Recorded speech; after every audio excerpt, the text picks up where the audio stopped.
Hey again, guys. Do you know what I like to do when it's 84 degrees and sunny out in March? I like to look at some baseball cards. Okay, so I grew up, many of you will remember Mr. Rogers.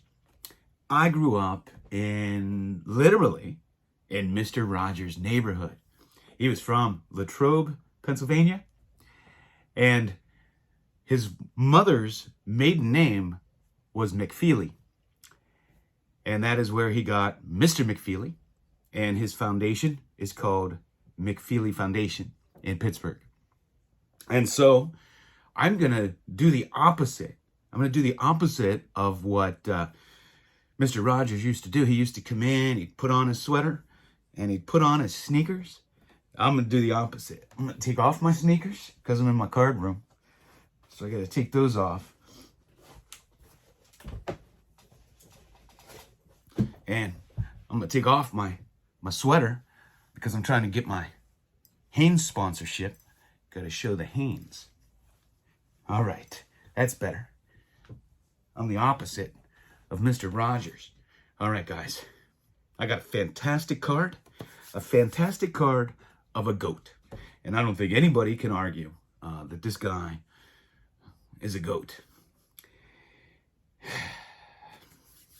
I got another one. Ironically, I showed this Cleveland.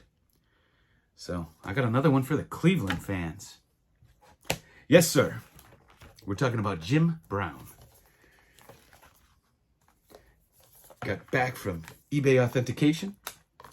And so there are, I would say, the Grail cards for people that want Jim Brown cards, or obviously his rookie card from 58. And the Cons cards, he has a few, and this baby. When I got back into collecting in 2014, I had learned about this card, and I have wanted one ever since. They're scarce. They don't come up that often. They were a regional issue, and when you do find them, a lot of times they're not in the best shape. This one's really, really nice. Now these came in a sheet, and you cut the cards out. So they are cut out cards, and that's why oftentimes they will get an A grade. And so without further ado, this is, and I know some of you Cleveland fans, if you're not already aware of this, are going to be looking for one. This is the National City Bank. Jim Brown.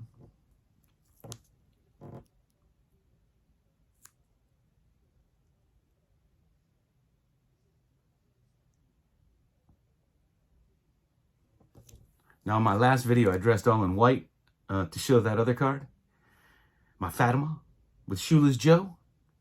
I was going to dress in all brown to show the Cleveland Browns here, give them some due, but I don't own anything brown. I'm not a brown kind of guy. Now, the Browns were a big rivalry, the biggest rivalry of my Pittsburgh Steelers in the 70s and 80s while they existed the first time around.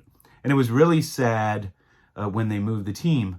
And, for however long they didn't have a team in Cleveland. And the old Dog Pound members would dress like the Dog Pound, and they would come to Pittsburgh and watch games.